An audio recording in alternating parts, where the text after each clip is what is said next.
Hi there. Welcome back to Tuesday's Tips. I'm Greg Kaiser, and we're starting to get to the end of this series of tips dealing with editing in general, but working in Lightroom specifically. We've handled global edits, and now we're kind of getting to the end of the local adjustments. And I want to thank those of you that have been with me for the several months now that we've been doing these. I hope they have been beneficial. If you're new, welcome, and I hope you enjoy it. I hope it's something that you can learn something from. And of course, this is not the end all be all, everything that can be done in editing. This is more or less an introductory level type experience to get you more comfortable with what can be done. So if you're a little apprehensive about getting into the world of digital editing, maybe this will take some of the edge off. I know when I was getting started, that was one of the hardest things for me to learn was how to work at the time in Photoshop. And Photoshop still kind of confuses me in a lot of ways, but I found Lightroom to be very intuitive and it makes a lot of sense from a photographer standpoint. So I'm hoping to share some of the things that I've learned and help get you over that hump so that you can start editing more confidently on your own. What we're going to be talking about today is probably one of the quickest tools and the one that I probably use the most out of all of the local editing tools, the masks, if you would rather refer it as. It is the Radial gradient. Is one of the old ones. It's been around since I started using Lightroom back in the mid-teens.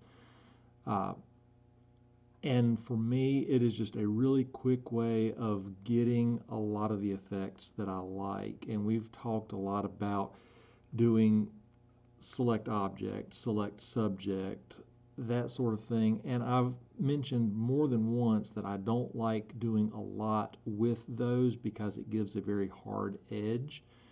Uh, and we'll see kind of how that works in the second picture that I'm going to talk about today. But what I like in my editing is you can't tell what the individual edits are. It all works together and hopefully turns out very seamless.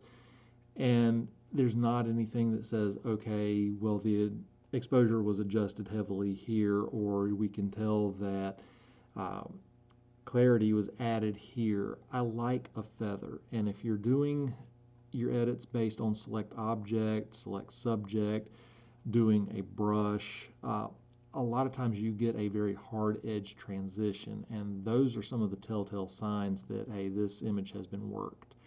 I much prefer a feather, and the best way for me to get a feather in most cases is by using the radial gradient. And we're going to go ahead and look at that. So we're going to get you over into Lightroom, and here we are.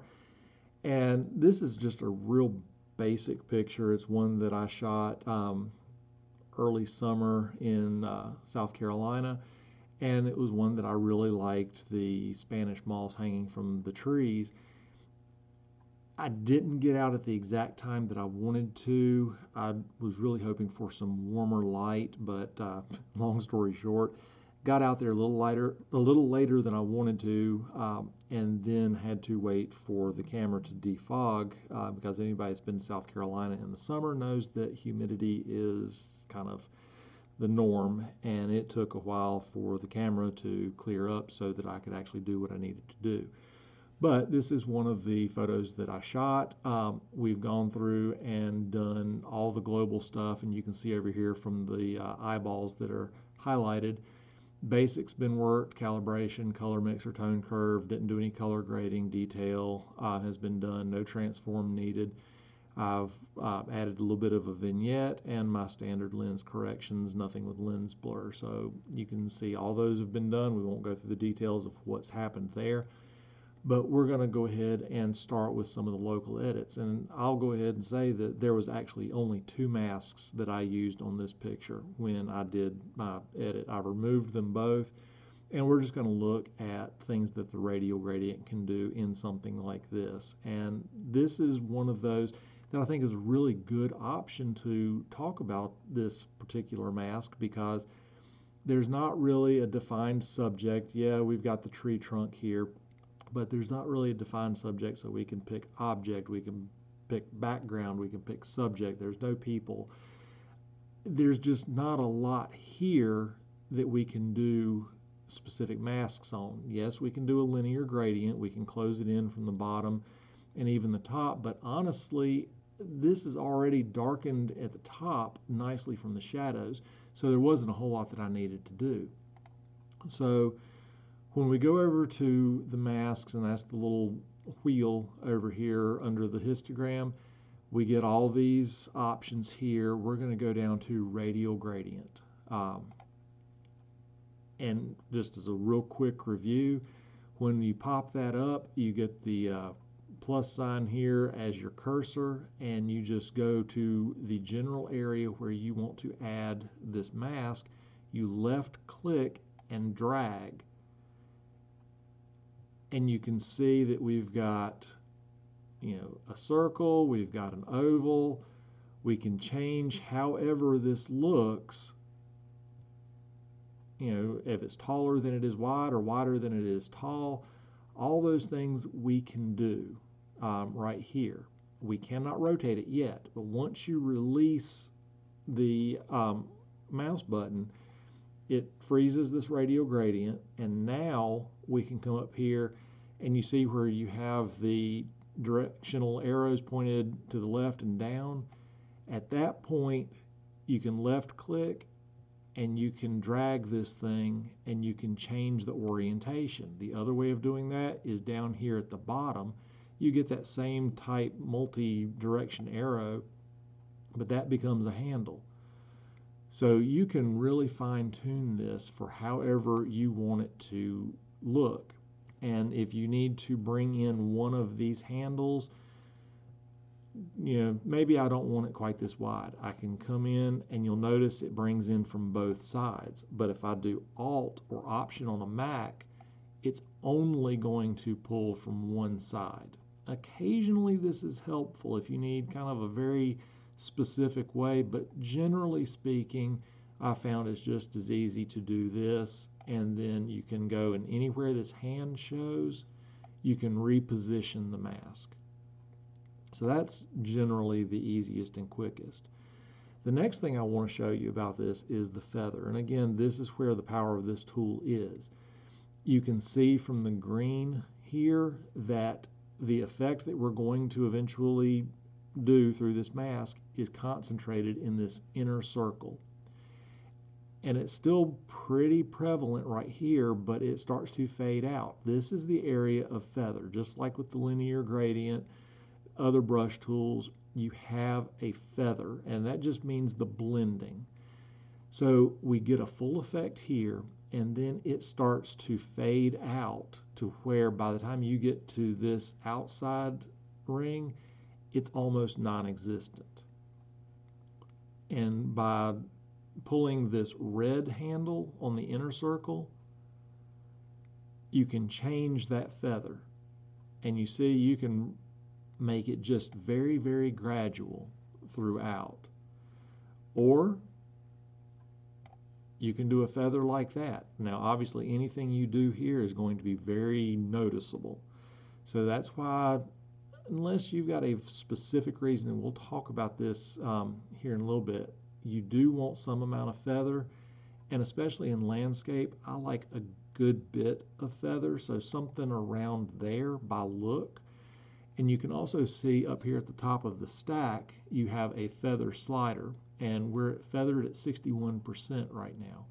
And you can take this and you can do the same thing that we did. We can back it all the way off here, there's no feather, or we can do 100% feather.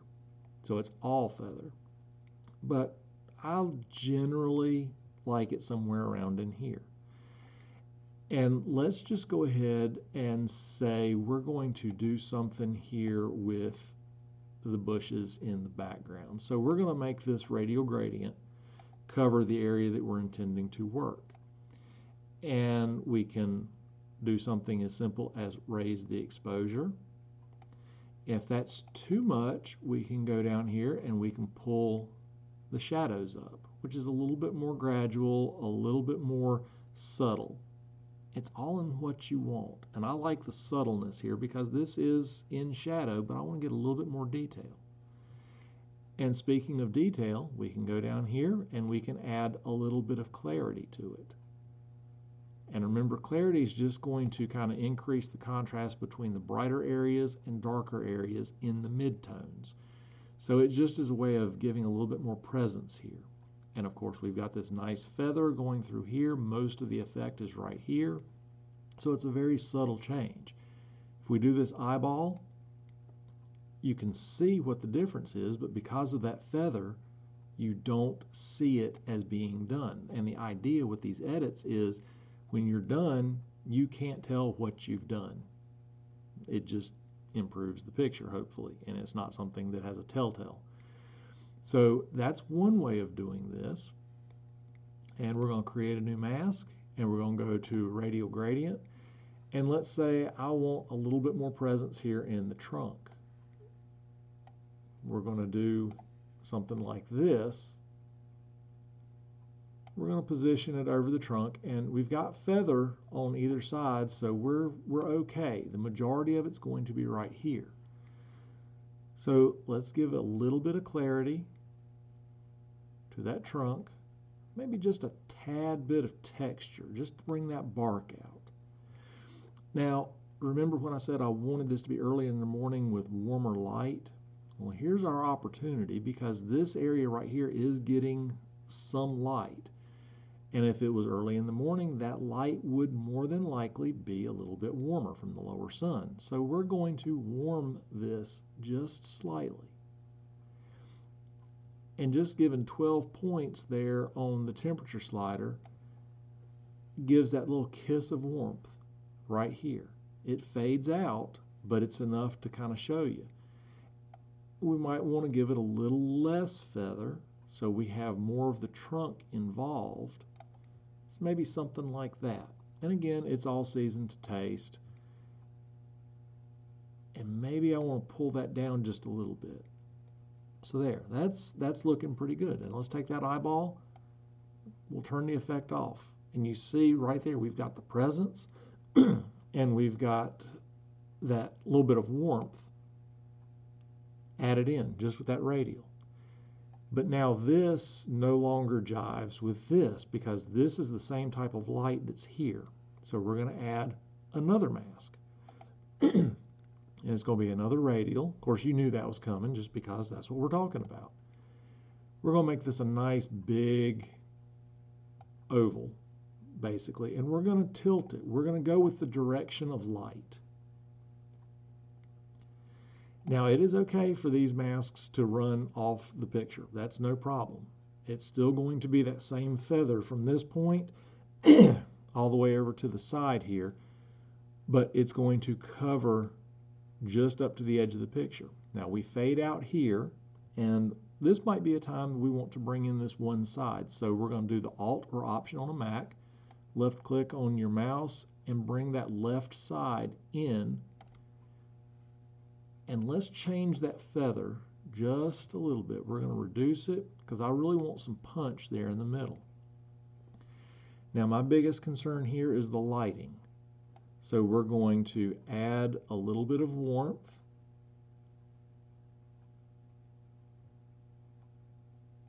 And we're adding more than we did on the tree trunk, but I don't want to go overboard. So about 17 to me looks really good. And that shows this bit of sunlight here in the background that is now that warmth that I was wanting, that I missed by 30 minutes, maybe an hour. A lot of that was because I was waiting on the lens to defog, as well as filters. So that was my fault, but fortunately I was able to still get that look and feel that I was after. And we're going to add a little bit of texture here, just to make that moss pop. I don't want to do clarity because that's going to add too much contrast here between the brighter areas and the darker areas. And I just want to give a little bit of texture here. And we can hit the space bar and pull up that magnifying glass, left click on the mouse, and we can zoom in. And we can see where that texture kind of comes in. Go ahead and take that eyeball and then there's the effects. We have the light, we have the presence. Go back to the screen, hit the space bar, see the hand, left click, and that brings us back out here. So that is one way of using the radial gradient as far as affecting inside. But as we've learned with these masks, we can invert them. So we're going to take a radial gradient. I know, big surprise. But we're going to take this radial gradient and we're going to do a really big one. And it's going to go outside of the frame. We're going to change the feather inside just a little bit, give it more feather. We are going to scroll up here to the top of this stack, radial gradient. There's the feather, we're at 64, but we're going to check invert. Now look what just happened. What's green is going to be affected. That has now become a custom vignette. I can rotate this to go along with my lighting. I can center this over the brightest part of the scene. And if I want to see kind of how it's affecting, go over here to your left side. Beside Navigator, we have some numbers here. We can always zoom into 100%, but I like keeping a 6.3% available, which brings it out. So now we can really work this filter or this mask. And again, because we have inverted it, the full effect is way outside here, nowhere near the picture. This is our feather point, and very little, if any, is being affected here in the middle. So basically, this vignette is all feather all the way around. So we're going to go back to fit, and we're just going to bring the exposure down just a little to close it in. Not even a third of a stop, a little over a quarter of a stop. So not much, and remember, this is feathered. So as we do the eyeball here, see how subtle that is? It does not look like I did anything, but the effect is there, and it pulls the eyes into this area, and that's what I'm after. So let's go into one that's a little bit different. And this is obviously some different subject matter. I've removed the masks off of here. This is just my global edit. And again, we've done basic calibration, color mixture, tone curve, no color grading, detail, no transform, a little bit of a vignette, standard lens corrections, nothing with lens blur. So obviously the car here has got a lot of punch to it because it's red. But it's still, there's not enough body to this image, and we need to do some dodging and burning. So we're going to go in, and we're going to do the radial. And if I were to do select subject, this should pull the car up. I'm going to show you this difference. Okay, so essentially the car's done. We got a little bit of the bush here, but that's okay. I'm going to add half a stop just to make it easy to see. As we toggle this on and off, you see how now the car is almost floating? It doesn't look right because the lighting around it no longer matches. So let's go ahead and make that mask hidden. I want to use it for comparison later, but let's do this instead. We're going to do a radial gradient. I'm going to left click on the car, and we are going to make a circle, well, oval, and we're going to have it cover the car. We're going to have it go with the car. And we're going to play with the feather. And I'm going to be a little bit more aggressive here because I want more of this effect on the car. But we're going to go and do the same about a half a stop. Okay, so right here, if we undo it, that's what it is with no masks. you see how automatically that with the feather looks more natural? So let's take that off and let's go to the other one. See how the car just floats and it almost looks like it was added into the picture. That's because there's an exposure disparity between that and the surrounding in the background. Now, I don't want to add exposure to the whole picture. I just want to make the car pop. So a more effective way of doing that is with a radial because of that feather. So we're going to make that go away. And there we go. Same effect, but with a feather. Makes so much more sense. Now, the argument for doing the select object would not be for exposure, and we've talked about this. This is where I would add a little punch of clarity, because the texture here and the sharpness here is more important than around here, and it's okay to have a little bit of a transition because there is a hard line between subject and background. But with these two, I've got a clarity mask on the subject and I've got the overall exposure mask with that radial gradient and a feather. And if we take those off, just those two simple masks, two simple adjustments, that's what we started with, and that's where we're at. And you see how automatically that just pops that car out. Now, something that I see here that I don't like is the trees here are a little too much in the shadow. This was shot in less than ideal light. It was a client shoot, so I had to deal with what I had to deal with. But I didn't want this in such total darkness, so a way of dealing with that is radial gradient.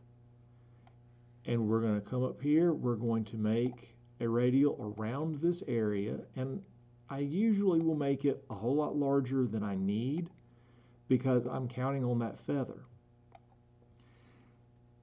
And we're going to subtract select subject because I don't want to affect the car. I'm happy with where the car is. I just want to affect this area, but I need this feather going into the surrounding image to make this convincing.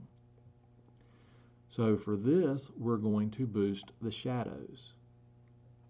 Again, nothing too aggressive. I just want to get a little bit more presence there in the trees. So something about there, and maybe add just a little bit of exposure. There we go. So not even a tenth of a stop of exposure and about 50 points on shadow. And let's just add a little bit of texture in there, just to give a little bit more definition.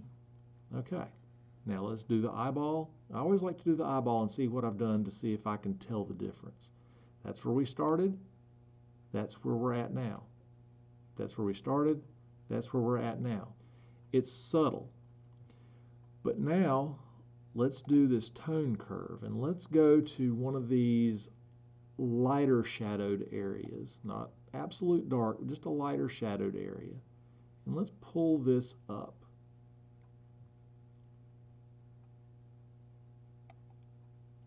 So that gives us just a little bit of an up curve right here. We're still protecting the highlights, we're still protecting the total darkness. So let's see what that did.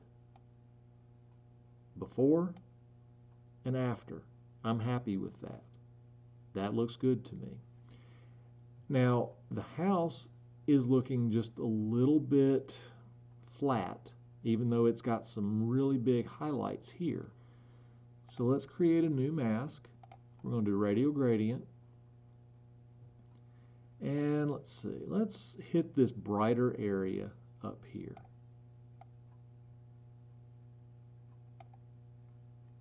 And I'm pretty good with that feather. Let's go in here and hit the targeted adjustment tool, and let's find a brighter area, and we're going to drag up. And what we're doing, we're going to build a little bit of contrast in here. We're going to push that up just a little bit, and then we're going to see something that's around mid-tone or so, and we're going to pull that down.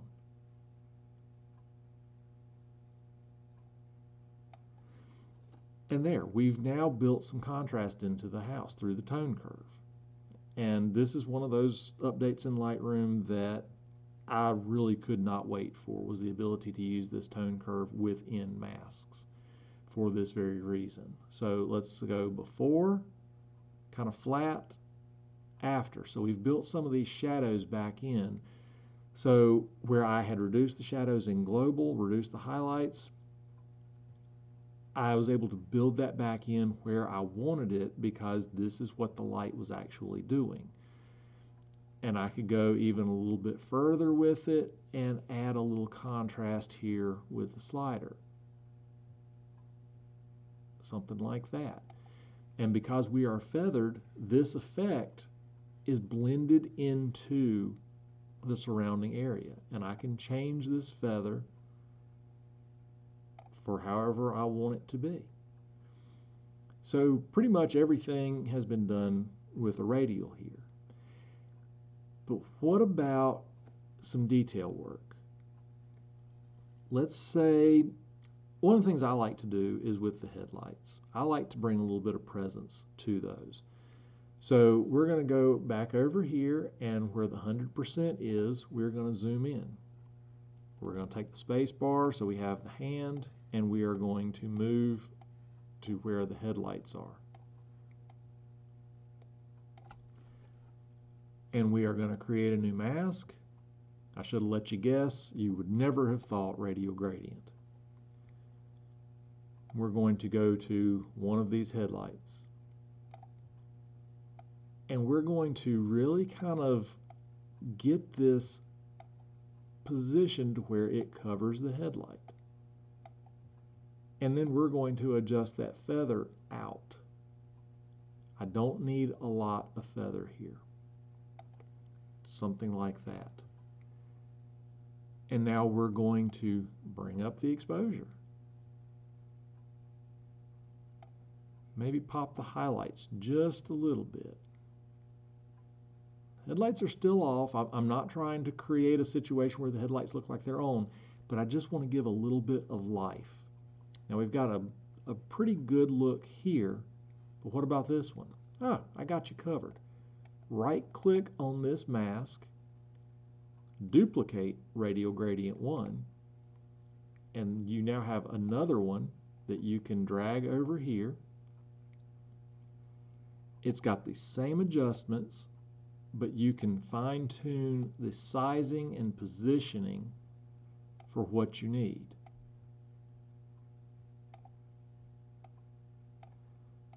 So something like that. And we can take this on and off.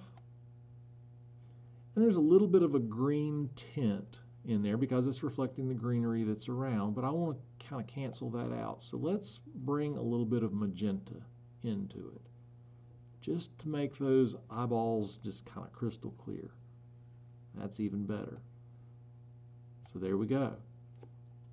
Space bar, got the hand, come out, and let's see if it looks convincing. The headlights do not look like they're on, but compared to what they were, there's life in them. That's what I was after. So that's one way of using a radial gradient and duplicating if you have a complex edit built into one, or you just want to save yourself a little bit of time. Now, the radial gradient can also be used for dodging and burning. So we select the radial gradient, and let's say because we have the car here, we have a bright spot here, we want something right here a little bit brighter.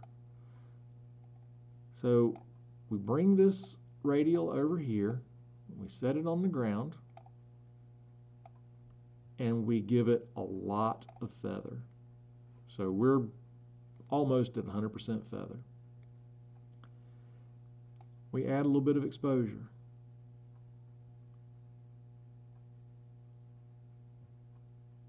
And that can work really good if you're trying to balance out a scene that has like a little bit of darkness right here, but you don't want to brighten too much. Just add a little bit of a change there. And about half a stop is all I need. And remember, all this is feather. So we're really only getting a tenth to a third of a stop through here. Take the eyeball, you see the difference. It just gives it a little bit more oomph. And maybe we want to warm it just a little bit. Let's see what that looks like. Okay, that's not bad, just with 7.0 on the warmth. So those are a lot of the ways that we can use this radial gradient. And another way, let's say this is in the shadow, we want to bring a little bit more presence to the front of the car. Again, radial gradient, and you see why this is such a useful tool. Whatever you see that needs adjusting, a radial is usually a really quick way of getting there. So something like that, let's give it just a pump of exposure. Something like that. Do the eyeball. Very, very subtle, but enough to give just a little bit of presence here on the front end. Maybe we can pull the shadows out just a little bit. Don't want to go too much, because obviously we are in shadow here. We want to keep it looking like that, but we want to be able to see the detail. So let's go up here to the masks, and beside mask there's a eyeball that takes care of all of them. Let's see what that does. That's removing all the masks. That's what we started with. That's where we're at now. And short of doing that one clarity mask on the subject, everything has been done with a radial gradient. Before, after, and you'll notice everything blends because of that feather. These radials are so useful and can be done for so many different purposes within an image, and it's worth getting used to them and using them. They're quick, they're efficient, and they blend your edits in so much. I think that a lot of what we have seen here, and I'm going to go back into the masks, we've seen an over-dependence on these AI-generated select subjects, select objects, and they're very handy for a lot of things. But I think everybody is getting way too caught up on, okay, I just want the subject, I just want the sky, I just want this, I just want that. When you start making these adjustments, it does not look natural. It looks like it was a picture that was composited in. But when you do one of these other masks, a linear, a radial, or even a brush, you get to blend that effect in. So when somebody is looking at the picture, they're not going to see that edit. You don't want people to see your edits. You want your edits to help tell the story of the picture and be invisible.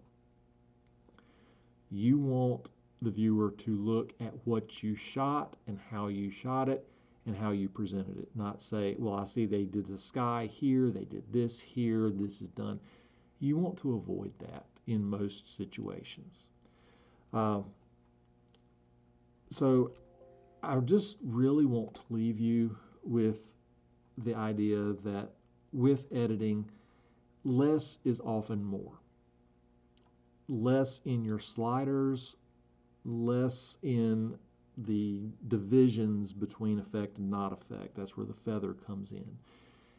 And a good rule of thumb when you are doing edits, especially dealing with like exposure, you don't want to go more than about a half a stop unless there's a specific reason, or you're dealing like we did at one point with a full feather, in which case that half a stop is still only going to be about a third. We're going to talk at some point, maybe next week. I don't know if I'm quite up for that one yet, but we're going to talk about brush. And one of the things I want to talk about with brushing is doing dodging and burning and skin retouching. And with that, I won't go more than a third of a stop at a 30% flow. It's a very gradual thing. And the key is you don't want people to look at the edit. You want them to look at the picture. You want the picture to describe the story that you set forth and to be received in the way in which you intended. You don't want people to look at the edit. and say, well, this didn't happen in reality. There's no way that this is the real scene. You want people to embrace the certain fantasy that you have about the scene, whether it be the colors in the sky, the lighting. You want them to embrace it, understand it, and believe it. Not to say, well, I see what they did there. They made this look a certain way because that's what they wanted. It's all about subtlety. And that's hopefully the most important thing that I can teach you about editing in this series. My goal has never been to teach you to edit like me. I think everybody needs to edit the way that they want to edit and that works for their photography. But I think with editing, less is more. Do what you want with the edits, but do it in a way that makes sense with your outcome. If you found this one helpful, like, subscribe, do all that stuff. It helps the channel. It's growing slowly. I really don't have any delusions of adequacy on YouTube. I don't think I'm going to have 1 million viewers. I don't think I'm going to have 1,000 viewers. And that's okay. I want to provide a service and to help folks that are trying to get into photography, trying to get into editing, and are getting overwhelmed with a lot of the very specific use cases out there. I want to provide basic information to get you started so that you can get yourself in a position to then need those specific things. And if you need some help with some specific things, I'm happy to help you either eventually through this channel, or I do offer mentorships. When it comes to image editing specifically, virtual mentorships are very simple for me to do. Give me a call, shoot me an email. We'll get things set up with, basically just a quick chat and see if I'm a good fit for you, and see if this is something that will benefit you in your photography. And if so, I'm happy to help any way that I can. If I can't help, I can hopefully point you in the right direction, or at least get you started on a path to your own discovery. But I mean, pretty much we're getting to the end of the Tuesday's tips as I had envisioned it many months ago. I think it goes back in the spring. So this has been a very long process for me, and one that I hope has built a library that is beneficial. And we're going to get it wrapped up here in the next few weeks. So look for me to return next week. Maybe we'll talk about the brushes, or at least part 1 of the brushes. And until then, I wish everybody happy shooting, happy editing, and we'll see you again here next week.